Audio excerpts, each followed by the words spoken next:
Rebonsoir, et on prolonge ce documentaire ce soir dans Droit de Suite pour s'interroger sur le rôle social joué dans nos quartiers populaires par celles qu'on surnomme les daronnes, qu'on a vu tout au long de ce documentaire. 4 invités pour ce Droit de Suite ce soir. Tout d'abord, Bouchra Azouz, bonsoir. Bonsoir. Vous êtes présidente de l'association Atelier du féminisme populaire, ancienne secrétaire générale de l'association Ni pute, ni soumise. Mais surtout, vous avez co-réalisé le documentaire que nous venons de voir avec Marion Stalins. Il y a aussi ce livre, Fille de daronne et fière de l'être, que vous avez publié chez Plomb. C'est juste après avoir fait ce documentaire. Et autant dans ce documentaire, on va y revenir, vous racontez l'histoire de votre mère, de ses amis, des daronnes justement, vers qui on va aller ce soir. Autant dans ce livre, vous nous racontez votre histoire à vous, et on y reviendra aussi dans cette émission. À vos côtés, Pascal Cherki. Bonsoir, vous êtes député socialiste de Paris, conseiller de Paris et ancien maire du 14e arrondissement de la capitale. Vous nous parlerez vous aussi des daronnes bien sûr ce soir. Nora Berra est en face de vous, bonsoir. Bonsoir. Vous êtes d'origine algérienne, ancienne secrétaire d'État chargée des aînés, puis de la santé, 2 fois secrétaire d'État, ancienne députée européenne et actuelle conseillère régionale d'Auvergne-Rhône-Alpes, grande région parmi les 13 grandes régions aujourd'hui maintenant en France, et conseillère municipale de Lyon. Merci d'avoir accepté vous aussi notre invitation. Et puis Benjamin Stora est avec nous ce soir. Bonsoir. Bonsoir. Vous êtes historien, spécialiste de la guerre d'Algérie. Vous présidez depuis août 2014 le Conseil d'orientation de la Cité nationale de l'histoire de l'immigration. Et votre dernier livre s'intitule « C'était hier en Algérie », sous-titré « De l'Orient à la République, histoire des Juifs d'Algérie ». Et c'est disponible là depuis quelques jours chez Larousse. Merci à vous aussi d'avoir accepté cette invitation. On va bien sûr aller vers vous, Bouchra Azouz, parce que c'est l'histoire de votre mère que vous racontez ici. Comment est-ce qu'on décide, pourquoi est-ce qu'on décide de raconter l'histoire de sa mère, de ces daronnes qu'on a vues dans ce documentaire? C'est quoi l'élément déclencheur? Alors moi, le point de départ du film, c'est que j'ai grandi à Bobigny, à la Cité de l'Amitié, et qu'à 2 pas de notre cité s'est déroulé en 73 un procès historique, qui a été le procès pour dépénaliser l'avortement. Et en fait, je me suis très longtemps demandé ce que faisaient nos mères en fait pendant ce temps-là. Est-ce qu'elles étaient traversées par ces questions, ou bien est-ce que elles étaient complètement hermétiques à ces questions que traversait la société française? Ce combat féministe de l'époque. Oui, c'était un combat féministe, c'est-à-dire qu'avec le recul, évidemment, on a l'impression qu'il y avait un retentissement dans la société, mais en fait, j'ai découvert en faisant ce film que les femmes avaient très peur de cette question, qui était vraiment une question taboue, et elles ne l'évoquaient pas publiquement. Parce que il y avait, comme dit Yamina dans le film, c'était une enquête et on pouvait aller en prison. Donc les femmes immigrées avaient encore plus peur, je dirais, que les femmes françaises, parce que derrière elles risquaient aussi d'être Donc votre interrogation de départ, c'était de savoir si chez vos mères il y avait cet engagement féministe de ce début des années 70. Exactement. Elles étaient toutes jeunes, elles avaient 20, 25 ans, elles étaient jeunes mariées, elles entraient en plein dans la vie maternelle, on va dire. Et du coup, voilà, j'avais vraiment, ça me taraudait en fait de savoir qu'est-ce que vous faisiez à ce moment-là. Et en fait, dès la première scène du film, on découvre que eh bien l'avortement, ça les a aussi concernés. Je pense que ça, c'est un bouleversement dans nos imaginaires. Et puis il y a un moment d'ailleurs très fort à ce sujet dans ce film, c'est votre mère qui se confie à votre micro face à votre caméra. On regarde.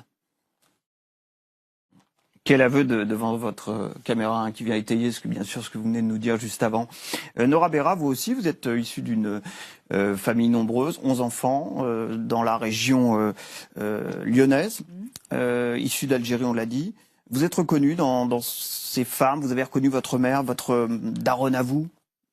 Oui, bien évidemment, on reconnaît ce caractère affirmé de ces femmes qui se sont déplacées d'un pays d'origine vers la France, et elles ont adopté ce pays, elles ont adopté les valeurs de ce pays, elles ont cru aussi dans l'ascenseur social, dans l'école de la République, et elles ont mis comme objectif numéro 1 l'éducation de leurs enfants. Pour beaucoup, elles n'ont pas été à l'école, elles n'ont pas eu ce niveau d'éducation tant espéré. Et elles ont le plus grand regret de votre mère, c'est de ne pas avoir été à l'école. Exactement. Et ma mère, c'était ça. J'ai reconnu beaucoup ma mère dans. Qui elle aussi n'avait pas eu cette chance d'aller à l'école. Elle n'a pas été à l'école. Alors, elle n'a pas été à l'école avec son petit sac pour faire le trajet avec ses camarades, mais c'était un surinvestissement dans la question éducative qui était qui était la garantie de la promotion sociale. Alors, le message que nous, filles, nous sommes 8 filles et 3 garçons, les filles entendaient de la part de ma mère, va à l'école, travaille bien, c'est la seule manière de ne pas être comme moi. Elle se considérait dans la société comme lui manquant quelque chose. Il y avait quelque chose de laconique dans son éducation et il fallait qu'on soit indépendante. L'émancipation passait par gagner sa vie. Et donc, le moyen de s'émanciper était de travailler à l'école, éviter le mariage forcé. Ah non, ça, il n'en était pas question. Non, il n'y avait pas du tout cette question-là. C'était l'éducation. L'éducation. Tu n'attendras pas qu'un mari te donne de l'argent pour être indépendante. C'était ça le message. Pascal Cherki, les daronnes, ça évoque quoi pour vous dans les quartiers populaires de ces années 70, à travers ces combats féministes de ces années-là? Alors moi, je ne l'ai pas vécu dans les années 70. Moi, mes parents, c'était la petite bourgeoisie. Donc, on n'était pas. Je vivais dans le 14e arrondissement, donc je n'étais pas là-dedans. Bon. Mais quoi que si, sur l'avortement, j'ai des souvenirs quand même de. C'était une cause très importante, bien évidemment, pour la génération de mes mères. Mais moi, c'était plutôt au niveau de mes grands-parents que ça s'est joué. C'est-à-dire le fait que c'était la bourgeoisie juive algéroise du côté de mon père. Mais ma grand-mère s'est mariée à 18 ans et ça se faisait pas à l'époque qu'une femme mariée reste au lycée. Et mon grand-père, il voulait faire des études et mon arrière-grand-père l'avait pris en disant tu viendras travailler, tu viendras reprendre l'entreprise avec moi. Donc il avait sorti à 16 ans et demi. Et c'était pas leur choix. Et ils l'ont entraîné toute leur vie. C'est-à-dire que c'est quelque chose qu'on leur a imposé, qu'ils n'avaient pas décidé. Et donc finalement, ils ont poussé leurs enfants à faire des études supérieures aussi pour qu'ils puissent choisir et pas connaître ça. Et je pense qu'il y a quelque chose de très important dans la génération de mes grands-parents qui a été transmis à celle de mes parents. C'est les enfants doivent pouvoir faire leur choix. Ce qu'ils font, ça les regarde. Mais il faut qu'ils puissent choisir. Donc pour qu'ils puissent choisir, il faut qu'ils aient un maximum d'opportunités. Pour qu'ils aient un maximum d'opportunités, quand on n'est pas héritier, avec un gros patrimoine, c'est l'école. Voilà. Et c'était cette idée-là, il fallait que leurs enfants aient cette part de liberté qu'ils n'avaient pas eu dans leur enfance, qu'un certain nombre de choix leur avaient été contraints. Benjamin Stora, sur l'arrivée de ces daronnes, c'est le qu'on surnomme les daronnes dans notre pays, leur rôle dans ces années 70, c'est un rôle assez méconnu parce que finalement, ce qu'on a découvert dans ce documentaire, je suppose que assez peu de gens qui nous regardent ce soir connaissaient ce parcours, ces valeurs véhiculées par ces femmes dans les quartiers à l'époque. Le nom peut-être même, peut-être beaucoup de gens vont découvrir. Moi, pour vous dire la vérité, le nom les darons, moi je l'ai appris par mon fils qui a aujourd'hui 33 ans, je sais pas quoi, qui un jour m'a dit t'es mon daron et tout. Je dis bon, mais c'est quoi ce mot? Moi je suis vieux maintenant, donc j'ai découvert par mon fils qui a cet âge-là le mot de daron. Donc je me suis renseigné pour savoir exactement ce que ça voulait dire. Pour être honnête avec vous, j'ai aussi regardé dans un dictionnaire pour préparer cette émission. Dans la génération, c'était pas évident. Les mères. Oui, tout à fait. Et non, le personnage quand même le plus formidable, c'est celui de votre maman dans ce film, parce que c'est une femme qui est très exactement au croisement du Maghreb et des banlieues aujourd'hui, quoi. C'est-à-dire qu'elle est au milieu, quoi. Je veux dire de cet entre-monde, en fait. C'est ça qui est extraordinaire, parce que c'est la plus arabophone de toutes les quatre, évidemment, et c'est la plus moderne. Et c'est celle qui, j'allais presque dire, est le plus attachée à la tradition et qui aime le plus la France, parce qu'elle le dit à un moment donné. Vive la liberté. Vive la liberté, vive la France. C'est-à-dire qu'elle est à la fois totalement enracinée dans sa langue, dans sa culture, dans tout ce que représente l'histoire du Maghreb. Elle le porte en elle, dans sa génération. Et puis en même temps, c'est celle qui est la plus audacieuse. Celle qui tente le plus de choses. Celle qui dit le plus de choses et celle qui va faire de la peinture. Et ça, c'est extraordinaire. Donc, y compris qui s'évade dans le monde de l'imaginaire, de la création et de la reconstruction.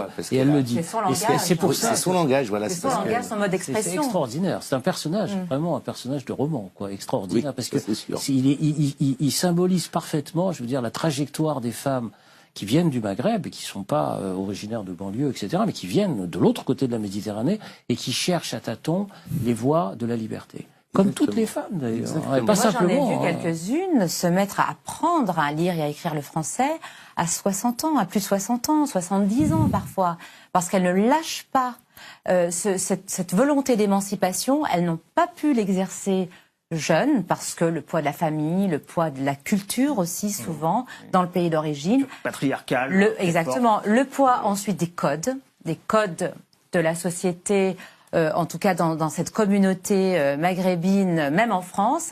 Et à un moment donné, elle lâche prise.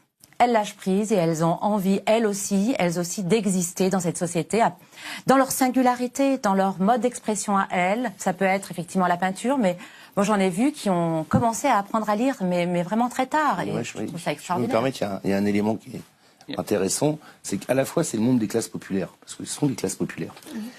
Mais des classes populaires, à la différence des classes ouvrières, la classe ouvrière occidentale, c'est qu'à partir de la guerre de 14-18, les femmes étaient massivement versées dans l'appareil de production. Donc d'une certaine manière, elles ont fait une partie de leur émancipation par le travail, elles ont rééquilibré la situation. Et on le voit, une des mères qui dit, mais moi, la juive tunisienne qui dit, mais moi j'étais content d'aller travailler, etc. Et tout. Donc il y a ce chemin, il y a ce rattrapage qu'il faut faire des femmes qui arrivent, qui ne travaillaient pas pour beaucoup d'entre elles. C'est le cas de ma mère, voilà, qui est arrivée en France. Donc, comment elles faisaient et comment elles ont rattrapé et comment elles ont surtout transmis à leurs enfants ce désir d'émancipation. Ce que je trouve important dans le personnage de ma mère, c'est qu'on est dans une société où on n'arrête pas de fustiger l'intégration. On dit que ça ne marche pas, que rien ne marche, que les banlieues sont absolument la part obscure de notre société et qu'on n'a rien à tirer de ces gens-là, on va dire ça comme ça. Et je trouve que ma mère, elle est intéressante parce qu'elle apporte de l'espoir. Elle a apporté, enfin, j'ai vu la réaction des téléspectateurs qui nous ont écrit et finalement, elle donne de l'espoir parce que c'est quelqu'un, comme vous le dites, qui est enraciné dans sa culture, dans sa langue et en même temps, la France, elle a pris tout ce que la France pouvait lui apporter. Et le processus d'émancipation, c'est quelque chose aussi de très long. On le voit quand elle dit à son 8e enfant, elle prend la décision d'avorter, elle dit stop. Ouais. Donc ça veut dire aussi qu'il faut aussi accompagner les gens, il faut donner les moyens aux femmes de leur émancipation et en particulier aux femmes des quartiers populaires. Et vraiment, je prêche inlassablement la déculpabilisation aussi, d'avoir le droit de faire, le droit de décider pour soi-même. Moi, évidemment, il y a beaucoup de choses qui me rallient à mon histoire personnelle. Même si moi, je n'ai pas vécu dans des quartiers populaires. Non, ma mère refusait d'ailleurs tous les logements sociaux qu'on lui proposait. On était dans une petite maison individuelle, mais évidemment avec un niveau social assez faible. Évidemment, mais tout était investi sur les enfants. Il n'y a pas de barrière, en fait.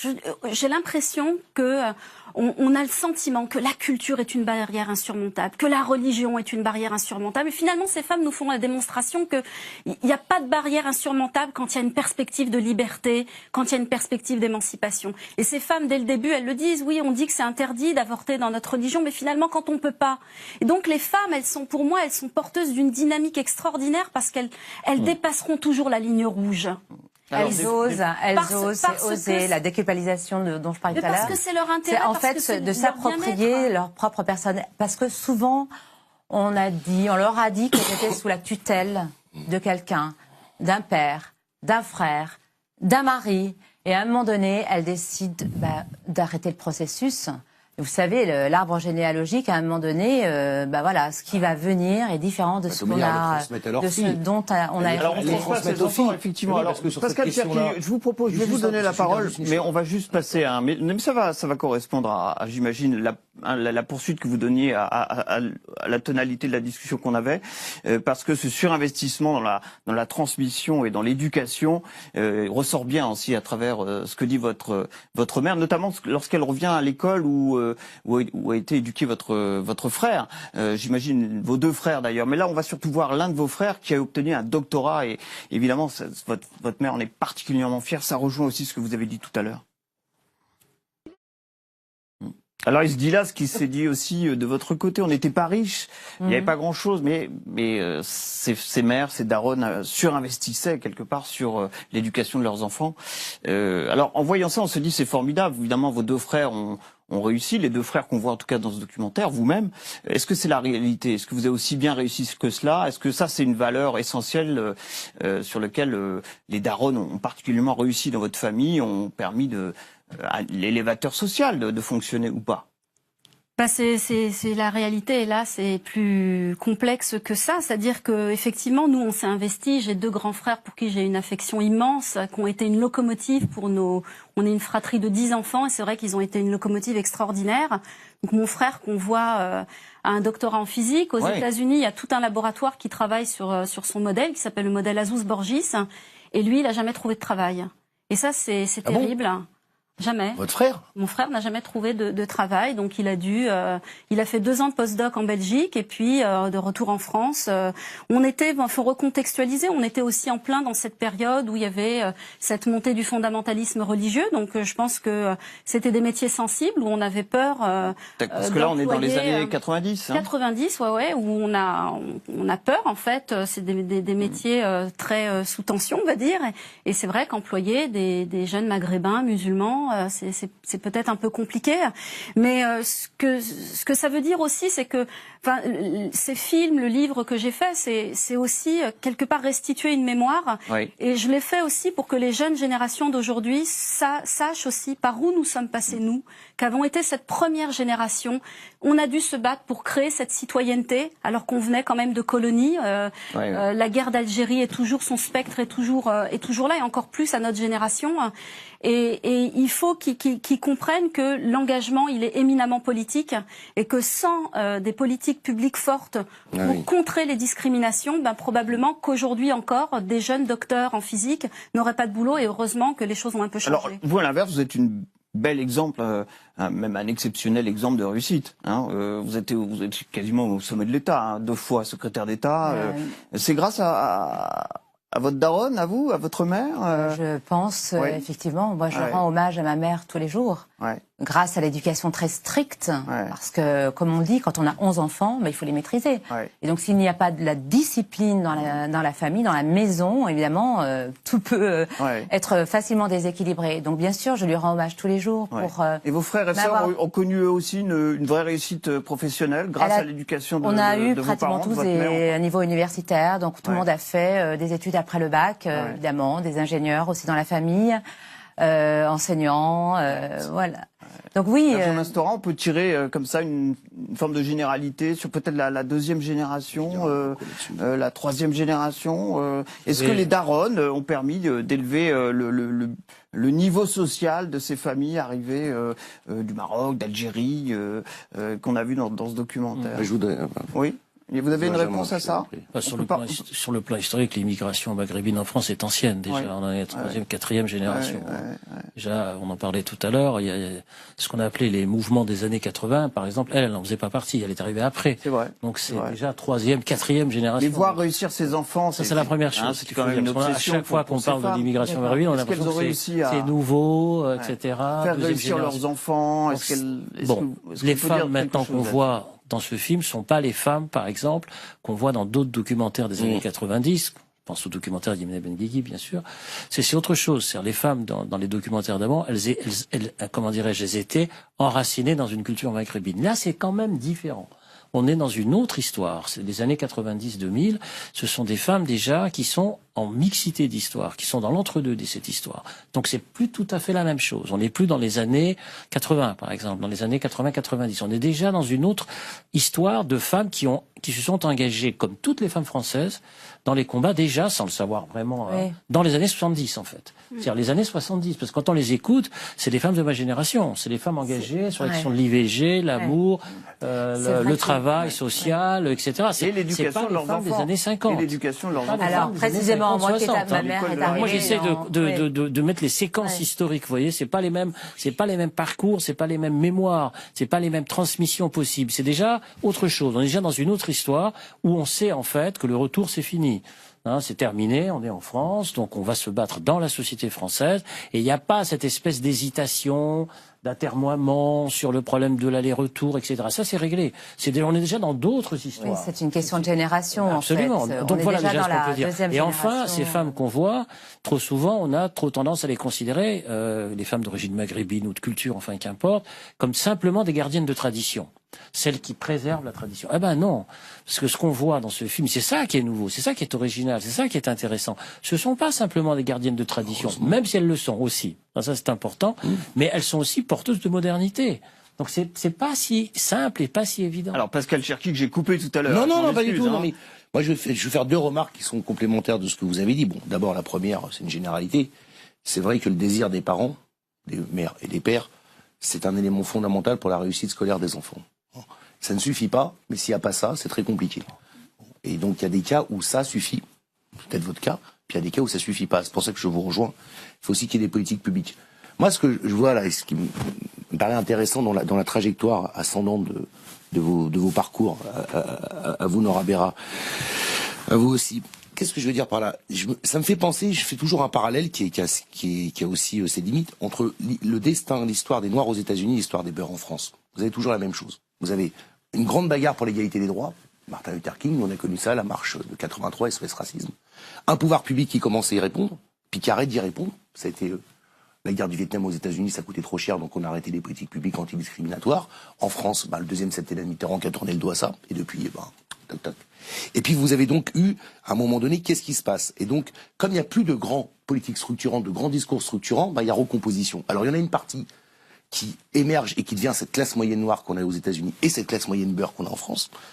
Sauf qu'aux États-Unis, comme le combat était anti-discrimination, il y a des comportements publics qui ont changé, alors qu'en France, ils n'ont pas encore changé. Et il y a toute une bagarre sur l'idée même de refuser la discrimination.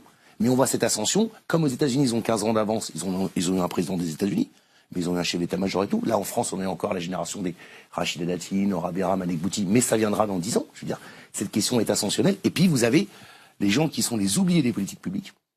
Et ces gens qui sont les oubliés des politiques publiques, ça donne le ghetto. Et dans le ghetto, ça donne aussi des phénomènes de radicalisation. On pourrait partir sur autre chose. Et donc, dans ce cadre-là, on peut pas simplement dire les maires sont un rempart. C'est pas ce que vous dites. Il faut les aider. Les maires, c'est important. Si on veut qu'ils puissent tenir ce rôle, il faut derrière qu'on leur donne les moyens de tenir ce rôle. Et ce que je trouve très bien, et je terminerai là-dessus, ce que vous avez dit à plusieurs reprises, c'est qu'à un moment donné, on a besoin des individus pour transmettre des valeurs, mais on a besoin d'un cadre de politique publique pour permettre à ce que ces valeurs aient une efficience et puissent être reçues par les gens qui sont censés les recevoir. Sinon, l'écart est trop grand entre ce que le prescripteur que sont les parents et la réalité sociale que vivent les jeunes. Alors réalité sociale, on va revenir dans les quartiers, on va retrouver votre mère. C'est une couscous party, appelons ça comme ça, dans cette fameuse cité à Bobigny dont vous êtes issu.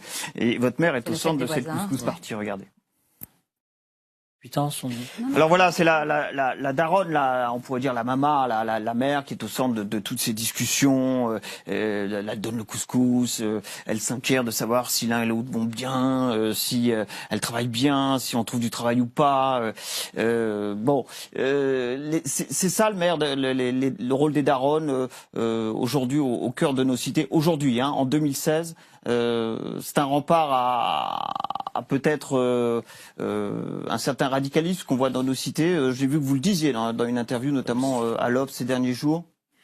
En fait, ce qui est intéressant, c'est de voir comment les jeunes les perçoivent. C'est une autorité, en fait, la daronne. C'est surtout ça qui est important. C'est pas tellement que elles s'imposent, c'est que elles sont perçues comme ça. Et c'est vrai qu'à partir du moment où les jeunes ont toujours un respect immense pour les daronnes, ils ont tendance à les écouter un peu plus, on va dire, à avoir un espèce de référent comme ça qui est le référent un peu incontournable, qui incarne l'autorité. Après, oui, c'est vrai que sur le terrain, et moi j'ai fait un tour de France avec ce film et j'ai sillonné un peu les quartiers du nord au sud de la France. Et je vis toujours la même chose, c'est-à-dire des femmes qui sont sur le front en permanence.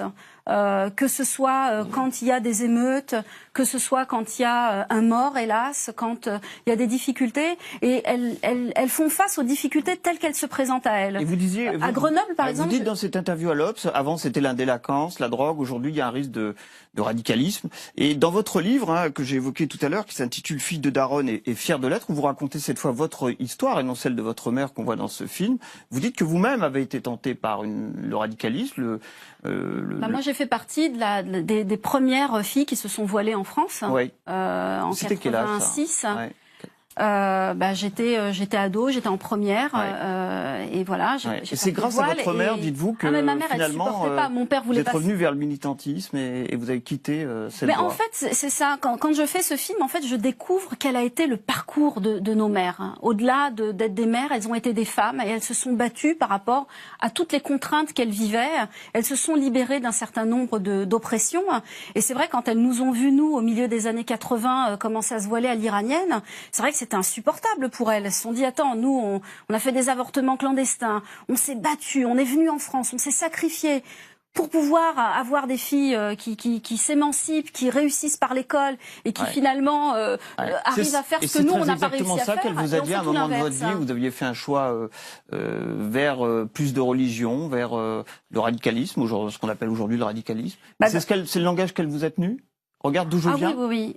elle m'a pas tenu exactement ce langage d'où je viens, mais disons que la génération de nos parents avait une aversion absolue pour tout ce qui était intégrisme et fondamentalisme religieux, parce que eux, ils avaient une lecture politique de la chose. Nous, on était un peu des bisounours, quoi. On voyait ça comme une espèce de pansement par rapport à nos problématiques identitaires dans les années 80, où quand même c'était difficile pour nous. On était ni des Maghrébins, ni des Français. On était dans un entre-deux. Elle dit, moi, la religion, tout ça, on faisait Ramadan, la prière. C'est ça. La foi, c'est une affaire privée. Enfin, c'est une affaire familiale, privée. Il y a cette grande fête communautaire, ce grand moment qui est le Ramadan. En tout cas, la religion ne doit pas contraindre. Et c'est pas quelque chose à travers lequel on se construit dans la relation aux autres publiquement, dans l'espace public. Nora Béra, sur ce qui a été peut-être évidemment ce rôle des darons dans les quartiers, mais surtout sur leur rôle d'aujourd'hui. Est-ce que c'est peut-être l'un des derniers remparts contre la radicalisation, comme vous l'avez dit dans cette interview d'ailleurs à l'hebdomadaire l'Obs? Les tentatives justement de dérive vers un islamisme radical ou d'autres, ou vers des sectes, c'est à peu près le même processus. C'est la vacuité de l'éducation. Donc, plus on renforce l'éducation, l'acculturation des personnes, des jeunes en particulier, et plus on prévient justement ces dérives-là. Moi, je me souviens d'une association dont la présidente est autrichienne, qui agissait en direction des femmes. Women Without Borders, c'est cette association qui va voir des femmes et qui essaie de sensibiliser ces femmes dans l'éducation qu'elles prodiguent à leurs fils. Parce qu'un enfant est toujours élevé dans ces sociétés par les mères, par les femmes. Et donc elle se disait, mais la cible finalement, ce sont les mères. Parce que les mères, elles ont ce pouvoir sur leurs enfants plus que les pères. Et donc de transmettre une approche de la société, une approche aussi du fait religieux, eh bien ça peut aussi prévenir pour les générations à venir justement ces tentatives de radicalisation. Bon, là, l'islam, moi je dirais, dans ces communautés entre guillemets qui sont arrivées d'Afrique du Nord après la Deuxième Guerre mondiale, à peu près dans les années 60, en fait ces gens-là vivaient la religion comme un fait culturel. C'était pas du tout un fait de revendication identitaire ou d'ostentation. Donc on était là, on pratiquait dans la sphère privée, mais ça n'était en rien une revendication sociétale.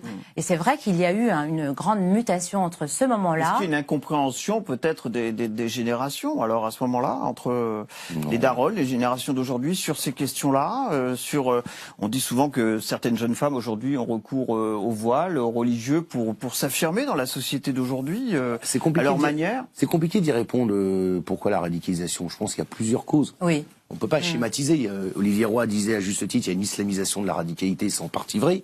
Il y a aussi une radicalisation du discours religieux dans un certain nombre de pays du Golfe qui pèse aussi. Bon, on connaît les causes, elles sont multiples, elles sont diverses. Moi, je trouve ce qui est important là, dans cette question-là, et ce que montre en creux finalement votre documentaire, c'est finalement qu'est-ce qui permet de le surmonter, qu'est-ce qui peut faire lien. Qu'est-ce qui peut faire projet commun? Bon. Or, dans les trajets de vos mères, de toutes ces mères-là, à un moment donné, ça a toujours été de dire, en gros, moi c'est comme ça que je l'interprète, ma fille, mon fils, t'es en France, tu vis en France, ton histoire et ta vie, elle va se faire en France. Donc, il faut que tu vives, en gros, comme les Français, sans oublier d'où tu viens. Donc, il faut que tu t'insères dans cette société. Ça va être là où tu vas faire ta vie. Ils vous ont pas mis... C'était plus simple, je vais vous dire, à l'époque. Non, mais ils vous ont pas fait vivre, moi je termine là-dessus, ils nous ont pas fait vivre. Moi, c'est pareil pour mes grands-parents qui sont des Juifs d'Algérie. Mon grand-père m'a jamais fait vivre dans une Algérie imaginaire. Voilà. Il a toujours considéré que notre destin serait dans ce pays. Donc, ce qu'ils emmenaient de leur pays, le gardaient pour eux, le transmettaient culturellement. Mais voilà, on vit dans le monde réel.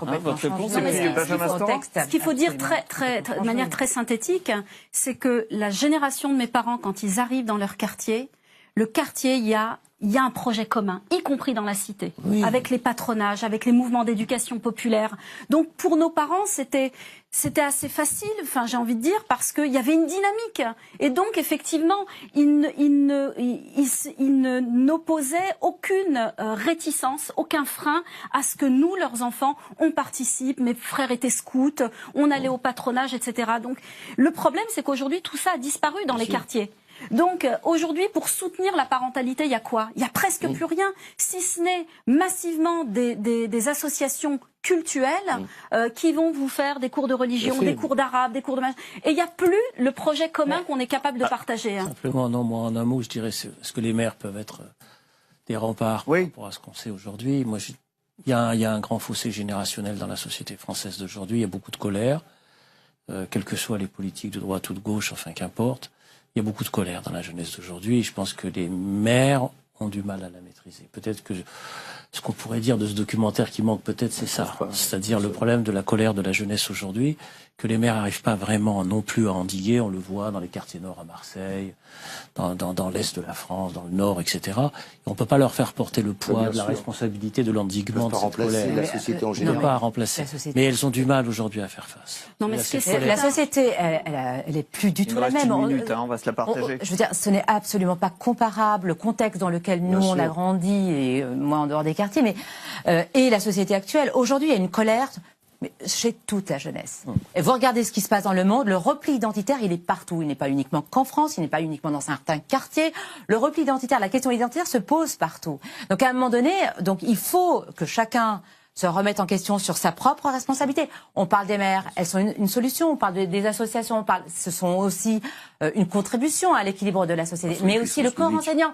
Moi, je me suis aussi retrouvée sur la directrice, l'enseignante. Ouais. Qui, elle aussi, est un rempart. Il ne faut pas négliger aussi les contributions de tous les acteurs de la société, justement, pour prévenir. Mais quand je dis qu'elles sont un rempart, c'est pas une vue de l'esprit. Ouais. C'est concrètement, moi, quand je suis allée dans les quartiers avec ce film et que j'ai fait mon tour de France, les femmes, elles sont sur le front. Ça sera le mot de la fin. Elles ne choisissent pas. Elles sont sur le front. Et vous voyez la détresse de ces femmes qui sont face à de la radicalité, qui sont face à de la violence organisée. C'est fini. On ne leur donne pas les moyens de contrer tout ça. Bah cette fois, ce sera le mot de la fin. Merci beaucoup. Merci pour ce documentaire. Et puis merci à tous les quatre d'avoir participé à ce droit de suite pour s'interroger ce soir sur le rôle joué dans nos quartiers par celles qu'on surnomme les daronnes. Vous pouvez bien entendu revoir cette émission sur notre site lcp.fr. Réagir également sur #DDS sur Twitter. Rendez-vous à tous et à toutes pour un prochain droit de suite avec bien sûr son documentaire et son débat.